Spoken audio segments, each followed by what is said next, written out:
Вам на каком языке будет удобнее? На русском. На русском, хорошо. Да, я передавала именно эти сведения, что там-то и там-то прошли танки. Запознајте ја Ирина, украинка осудена за колаборација која ја отслужува казната затвор во Источна Украина.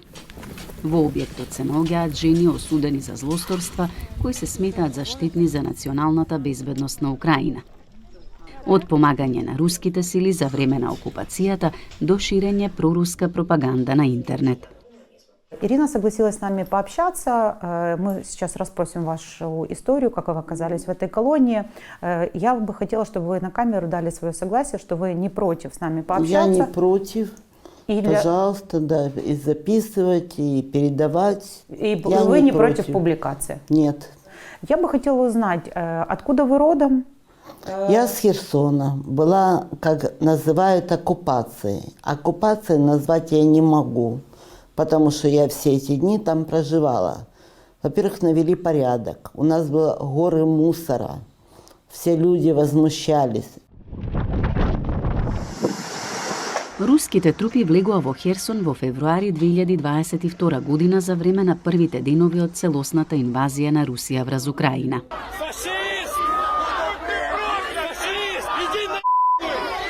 Некои жители отворено се спротиставија излегувајќи со украински знамења против руски оклопни возила.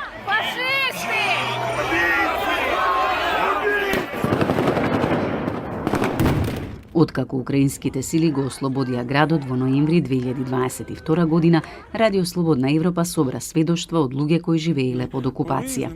Тие вклучуваа извештаи за жители кои биле принудени да земат руско државјанство, притворање и тортура на цивили и киднапирање на лица со проукраински ставови. Считаете, что когда российская армия зашла на территорию Украины... Навели порядок. То есть это не было вторжением и это не оккупация? Считаю, нет. Я за Россию, сразу скажу. Я за российскую власть. Почему? Даже объясню. Потому что я уважаю ихний закон. Именно ихний. Он часть нашего закона. Вы прочтите, законодательство – это часть советского закона. Ирина е една од ретките затворенички кои се подготвени отворено да зборуваат и да го покажат своето лице. Многу од жените овде живееле под окупација, но негираат дека извршиле какви било злосторства. Радио Слободна Европа ги замоли да ги споделат своите приказни. Повеќето одбија да зборуваат. Нас никто не слышит. Из-за того, что нас не слышат, мы здесь. Им выгодно то, что им нужно. Кто? Кому выгодно? Те, кто сюда нас засадил. Украинское государство. Власти. Вы не признаете, что вы совершили какое-то Потому что мы преступление? ничего не совершали. В большинстве случаев здесь никто ничего не совершал. Ну так расскажите мне, что вы ничего не совершали. Нет. Почему? У меня есть семья. У кожного сім'я і кожен щось скаже. Ми нікого не убили, не обікрали. В кожного своє.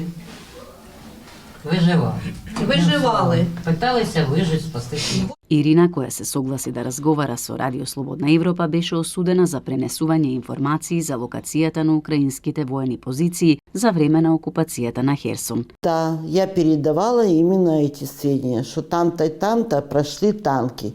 В количестве где-то 10 штук. А какой телеграм-канал? Костюкевичу Игорю Юрьевичу. Это депутат молодежь и спорт фракции.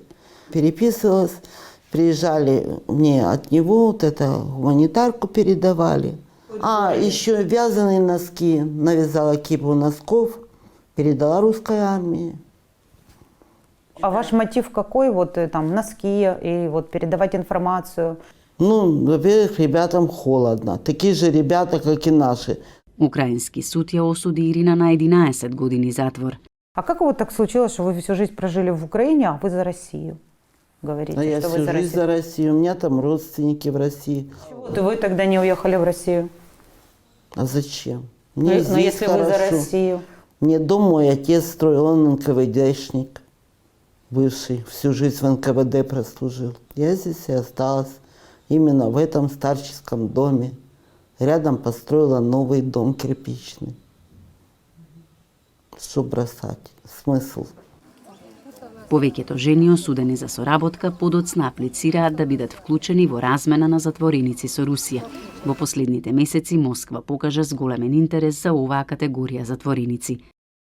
Процедура щодо участи в проекте «Хочу к своим» створений сайт, і там є певні моменти о том, що нужно давати розповсюдження своїх даних або даних про своїх рідних. А вы хотите попасть Да, по обмену в очень Россию? хочу, очень. У меня там есть родственники. У меня в Москве маршал, кстати, двоюродный брат. Найти я могу его легко. Според неофицијалните податоци од проектот «Сакам да бидам со мојот народ», 34 украинци осудени за соработка и предавство веќе се разменети и испратени во Русија.